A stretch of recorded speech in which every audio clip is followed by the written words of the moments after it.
y le damos la bienvenida. Justamente le han de haber estado zumbando las orejas a Jorge Cepeda Patterson porque estábamos hablando de él hace 2 minutos. Jorge Cepeda Patterson, bienvenido a Los Periodistas. Hola Alejandro, Álvaro, un placer estar con ustedes de nuevo. El gusto. Pero estábamos hablando cosas buenas, Jorge. Estábamos, obviamente, hablando cosas positivas, porque lo que escribiste lo traía a cuento Alejandro Páez Varela sobre justamente esa versión que existía sobre el López Obrador despilfarrador, destructor, y que resulta que en el manejo de la economía, más allá de las opiniones que se tenga sobre la conducta, el comportamiento político del presidente, pues ha sido muy ortodoxo, y parte de los logros que hoy expone, pues sí, con ese triunfalismo que tienen todos los presidentes, son perfectamente verificables y pienso que irrebatibles. Sí, yo creo que la parte macroeconómica de las finanzas públicas, difícilmente hay algo que reprocharle en el manejo austero, incluso diría conservador, que el presidente ha hecho. Y en ello convirtió él el centro de su mensaje, me parece, en este tercer informe de gobierno. A diferencia de las mañaneras, en donde el presidente esencialmente se dirige a las tribunas, digamos, con una actitud pedagógica de ganarle la narrativa de la crónica social y política a sus adversarios frente a la arena pública, es decir, frente a las mayorías. Me parece que ahora, en este informe, él se está dirigiendo esencialmente a las élites, y lo que les está tratando de transmitir es: ustedes podrán decir que soy una amenaza para México, pero en la práctica mi gobierno ha sido más responsable, austero e institucional con el bienestar del país que lo que hicieron sus administraciones anteriores. Incluso me parece que hay ahí, yo casi juraría que es una improvisación, una frase que suelta de reclamo para decir: tengan para que aprendan estos economistas tecnócratas que no podrían rendir las cuentas que yo estoy rindiendo aquí sobre la marcha de las finanzas públicas. Casi diría que lo improvisó el presidente sobre su discurso, porque el resto del discurso es muy poco provocador en realidad, y es un discurso que intenta hacer un balance de su sexenio, casi como si fuera de fin de sexenio, que comentaba yo. Hay muchas referencias a la historia de cómo será visto su administración.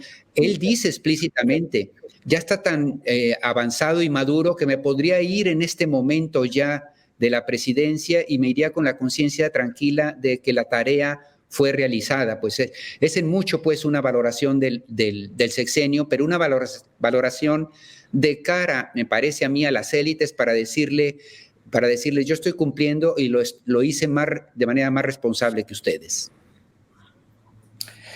Efectivamente, él agarra muchas de las variables de la economía y sobre todo las que tienen récord. Yo sacaría el récord histórico de remesas en ese balance que hace el presidente. Son muy buenos números, por supuesto, pero no son producto de una política pública, o bien son producto de políticas públicas equivocadas del pasado que expulsaron a miles, millones de mexicanos al extranjero. Pero él hace un recuento, Jorge, de temas como el de la deuda, las reservas del Banco de México, la fortaleza del peso, el incremento del poder adquisitivo, incluso hace referencia a la bolsa de valores, que lo hace todavía muy cercano, hay que decirlo, a una ortodoxia económica donde la bolsa, incluso la bolsa de valores, importa. Y efectivamente él improvisa, porque hay un pedacito donde él dice: espérenme porque lo interrumpen y le aplauden cuando él está diciendo, pues esto lo podría presumir a cuatro vientos, entran los aplausos y luego, espérenme, no he terminado porque lo acabo de escribir, lo que acabo de escribir, para decirle a los tecnócratas liberales, neoliberales, tengan para que aprendan. En esa parte se trata de un personaje que ha sido acosado, Jorge, durante al menos casi 2 décadas, durante 15 años, ha sido acosado como un irresponsable en el manejo de la economía, aun cuando todavía no lo tenía. Se le ha invertido en contra a López Obrador, quizá como a ningún político en la historia. El empresariado le inyectó a la campaña de 2006 grandes cantidades, digo, el empresariado formal y el empresariado por detrás de la puerta le invirtió. Y sí es una respuesta a ellos, Jorge. Ahora, el presidente tiene pendientes, por supuesto, en lo económico, y uno de ellos es la pobreza, porque en México, como en todo el mundo, ha habido un aumento de pobreza que habría nobleza en reconocerla como para plantear lo que sigue para resolverla, Jorge. ¿No te parece? No, absolutamente. Él claro que está aquí en respuesta a la inconformidad de las mayorías con la situación de desigualdad y pobreza que vive este país, y que en 2018 dijeron, ya basta, esto es un exceso, y por fortuna canalizaron esta inconformidad de manera pacífica a través de las urnas. Es decir, López Obrador llega a Palacio Nacional por la inconformidad del México profundo, más aún yo diría por la rabia y por el resentimiento. Y en esa medida el presidente no tiene ninguna duda de que él gobierna aquí para dar un giro en las políticas públicas en beneficio de esa reivindicación, de esos que lo eligieron, y con toda razón, porque los riesgos de estallido social en este país están vigentes, dado los niveles de los déficits que vivimos. El problema para poner los resultados allá donde se tienen las esperanzas.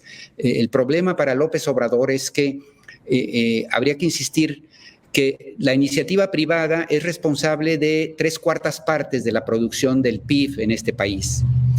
Creo que las intenciones de López Obrador para mejorar la condición de los que menos tienen es de aplaudirse, pero en última instancia es muy coyuntural. Es decir, no importa cuánta derrama social se haga del presupuesto en subsidios y en apoyos, al final acaba siendo apoyos muy bienvenidos, pero que no cambian la naturaleza de la situación.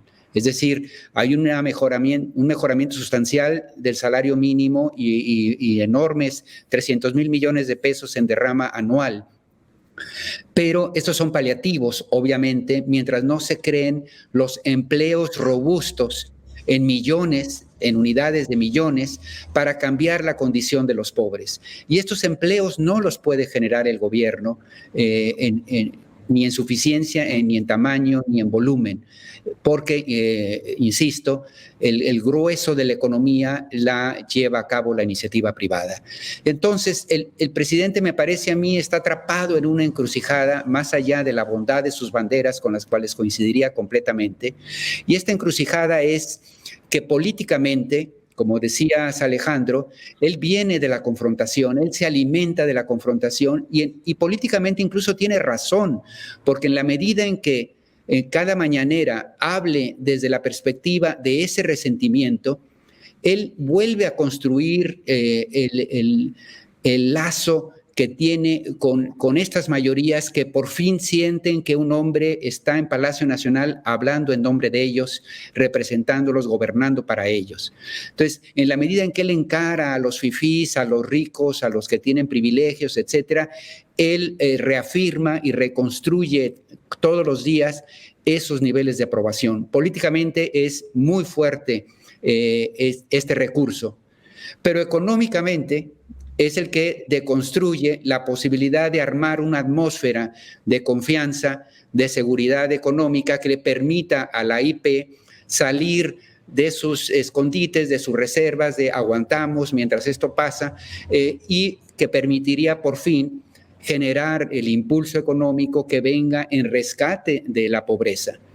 Entonces, hay una contradicción entre política y economía. Por más que el presidente diga, a ver, estoy haciendo un manejo responsable de estabilidad económica, de austeridad, para que este país le vaya mejor, al mismo tiempo tenga chango su virote, tomen para que aprendan, que parece ser que va más allá de su voluntad, digamos, de sus precauciones y le brota en la piel esta necesidad de provocar y de cuestionar.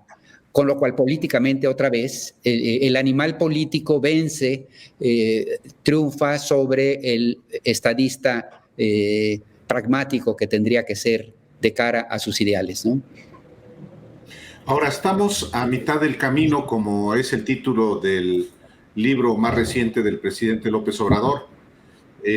Aunque él dice que podría irse y estaría satisfecho, por lo primero que hay que decirle que no, que cumpla con el periodo para el que lo fue electo, pero le quedan 3 años de gobierno. El tercer año va a ser ya convulso por la sucesión, pero le quedan todavía 3 años para vencer lo que no ha podido hasta ahora y que él mismo ha reconocido. Por una parte, el crecimiento económico, que es fundamental, por supuesto, y que implica que haya inversión privada fundamentalmente. Lo otro es la inseguridad y la violencia que están instalados en nuestro país, y también, o algo que también omitió hoy, y ya lo decía Alejandro, la situación de pobreza y de pobreza extrema que padecen millones de mexicanos. O sea, pensando solamente en la parte de la inseguridad y de la violencia y de sacar de la pobreza y de la pobreza extrema a millones de mexicanos a través de políticas públicas, pues solamente esos 2 asignaturas es el reto enorme para los próximos 3 años, Jorge. Y además, combinado con las modificaciones en su equipo de trabajo que está haciendo, pues sí le imponen un reto mayúsculo al presidente. Y ahí es donde yo diría que otra vez la polarización política no le ayuda, en el sentido de que esta visión del país de los que están conmigo, es decir, a favor de los pobres y los que no están conmigo, al dividir a rajatabla, lleva a una cultura que hace muy difícil generar funcionarios de la capacidad y de la calidad que requeriría el reto. ¿Por qué? Porque en este ánimo de confrontación, los grupos políticos, y esto no solo en México, en cualquier lugar del mundo, acaban convirtiendo en el mérito principal la lealtad incondicional, la disciplina frente al grupo, que la capacidad profesional o la calidad como funcionarios. Y esto lo podemos ver en las propias decisiones del presidente, me parece a mí. Que esta actitud lleva, por ejemplo, a traer a un secretario de Gobernación cuyo principal mérito es el ser absolutamente incondicional y cercano al primer círculo. Fue diputado, fue senador, fue del que no se recuerde prácticamente nada, una carrera bastante anodina. Como gobernador, incluso para el gran público, recién nos enteramos que existe como gobernador de Tabasco este señor y que además ya tiene 3 años y ahora nos vamos enterando de cómo se llama. Es decir, con una administración bastante discreta a lo largo de este tiempo. Es decir, no es alguien cuyas credenciales realmente que tenga una carrera política propia, un carisma, una relación con los grandes actores nacionales, ni mucho menos. y que su principal mérito, insisto, es el pertenecer a ser obradorista, pues, de cuño, ¿no? Y a mí me parece que eso atenta contra las propias posibilidades que tiene el presidente de cumplir sus requisitos, sus objetivos. Ahora, un informe de gobierno es un acto de propaganda, por supuesto, y eso también no hay que olvidarlo. Pues, Y es una selección de los positivos de una gestión, y habrá los negativos de los cuales nunca se van a hablar. Y no obstante, a mí me parece que hoy el presidente también tiene un atisbo que es imposible de contradecir. Y él dice, ya muchas de mis reformas están cuajadas y difícilmente podrán cambiarse. Eso hay que ponerlo en tela de duda, porque si su gobierno lo pudo hacer, evidentemente un segundo gobierno, no ahora, pero dentro de 2, qué sé yo, puede modificarlo. Lo que es más difícil que modifique es aspectos de la cultura política, de la clase política, que el presidente ha modificado con su manera de operar, ¿no? Y empezó a listarlo y decir, quiero ver cómo van a quitar los subsidios a las abuelitas, a los jóvenes en pobreza, cómo van otra vez a regresar al gasto suntuario. Y tiene razón, es decir, yo no veo cómo un gobernador en este momento o dentro de 5 años o 10 pueda tomar un helicóptero para ir a jugar golf, pues, es decir, son actitudes que el presidente con su acción, con su alocución de todos los días, hace difícil que vuelvan a repetirse, por lo menos al corto plazo. Es decir, hay cambios en los usos y costumbres de la vida pública que me parece que llegaron para quedarse. Yo insistiría incluso que el obradorismo llegó para quedarse, en el sentido de que mientras sea la expresión política de las mayorías abandonadas, esas que dijeron basta, ese 56% que trabaja en la economía informal, mientras el obradorismo sea esa vía política, por un lado es una buena noticia para el país porque evita el estallido social, mientras haya esperanza, digamos, mientras sienta que está en Palacio Nacional este movimiento. Pero por otro lado también, mientras la oposición no se despabile y responda a ese desafío, que no lo está haciendo, es evidente que hay Morena para rato. En este momento, los niveles de las encuestas y sondeos dejan en claro que dentro de 3 años el triunfo de Morena es casi inevitable, con lo cual podemos pensar que el obradorismo se convertiría, digamos, en un movimiento transeccional. ¿Con qué cara en su siguiente versión? Difícil de saberlo, pero las condiciones políticas están fundadas por este hombre que hoy habló a la República, ¿no? Justamente sobre eso te haría la última pregunta de mi parte, Jorge, cuando tenemos casi 30,000 personas conectadas en vivo aquí en Los Periodistas. Hoy se dan a conocer datos importantes. El promedio de Oráculos habla de 61% de aprobación del presidente. El Financiero pone un 56, Reforma dice que es un 60, y Demotecnia 67, les promedia a Oráculos un 61%, que es altísimo. Es va saliendo de una crisis, de la peor crisis de todos los tiempos para México. Luego, por el otro lado, está el dato que referías, que da un 43% a Morena, que de hecho es mejor que el cierre que dio en la elección intermedia federal. 43% Morena, 20% PAN, 19% el PRI y Movimiento Ciudadano un 5%. 43% Morena solo. Ya si le sumas el Verde, que trae un 4%, pues ya trae 47%, y luego le metes un 3% del PT, va hasta un 50%. O sea, es un bloque muy sólido hasta ahorita, que trae muy, muy buenos votos. ¿Qué te dicen estos datos, Jorge? Justo lo que estaba diciendo, que el país cambió Las mayorías se hartaron de un sistema que no los incorporaba. Por más que digan que la modernidad fue cerrando brechas, en realidad lo que fue mostrando es una desigualdad cada vez mayor, no necesariamente siempre en números, pero sí en aspiraciones, es decir, cuando más de la mitad de la población activa tiene que trabajar en la economía informal, a pesar de tantos años de supuesta modernidad, lo que nos está diciendo es que el sistema no está respondiendo a esas mayorías. Y en cambio sí lo que vemos es que una élite se ha enriquecido cada vez más hasta estar disputando en las listas de Forbes cada vez más mexicanos los niveles de multimillonarios, ¿no? Políticamente esto tiene una expresión hoy que ya no va a dejar de ser, y es que este resentimiento se está expresando por fortuna en las urnas y encarnándose a través de esta expresión política que es el obradorismo.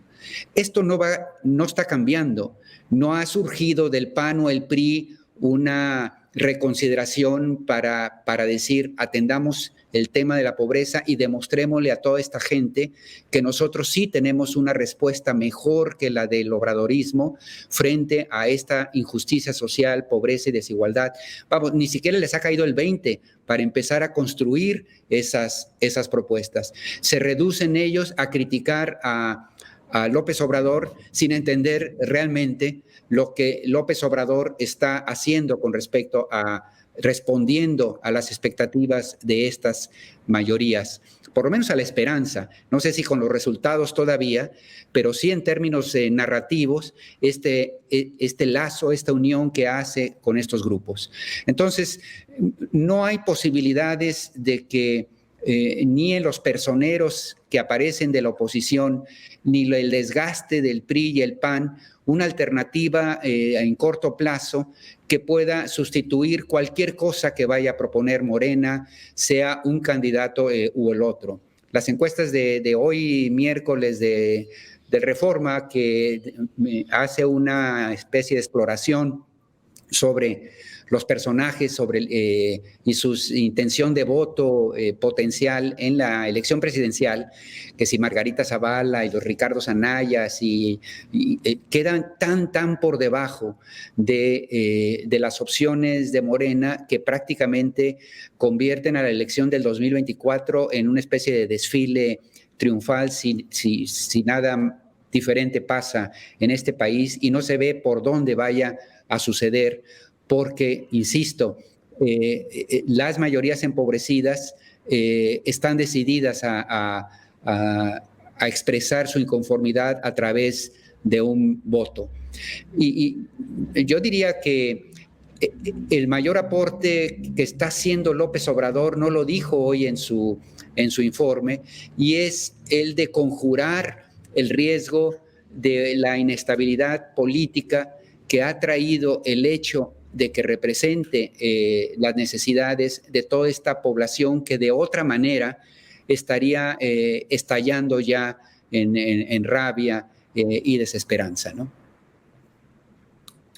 Sí, efectivamente, hoy el presidente habló que no hubo saqueos, vandalismo por hambre, y eso sí, efectivamente, es un dato relevante. Y él se refería básicamente a la pandemia. Pero tienes razón, sí, Álvaro. Es decir, estamos hablando de niveles de aprobación del 60%. Estamos hablando de que en este momento volvería a ganar una elección. Y estamos hablando al mismo tiempo de la peor crisis en un siglo que el mundo y el país, con una caída de casi 9%, 8 y tantos % en la economía, nunca había visto. Entonces, es un fenómeno político que si no entendemos en qué se basa, es que no hemos entendido nada, particularmente la oposición. Unos dirán, no, bueno, es el carisma de López Obrador, no es que todos los días nos engaña 2 horas con la mañanera, etcétera. Y por supuesto, pero él lo que está abonando es justamente este mensaje a la población, es decir, yo estoy aquí batallando con todos estos en nombre de de ustedes, que son los que nunca han sido atendidos, ¿no? Y esto con errores y equívocos y actitudes pintorescas y ocurrencias, pero esto es así y es cierto, ¿no? Jorge Cepeda, como siempre, pues un gran análisis que haces para todo el auditorio de los periodistas y pues como siempre también muchísimas gracias por estar aquí, por el privilegio de tenerte en Los Periodistas. Bueno, el privilegio es nuestro de estar en este espacio que han construido Álvaro, Alejandro, deben sentirse muy orgullosos. Felicidades. Muchas gracias, Jorge. Gracias. Jorge.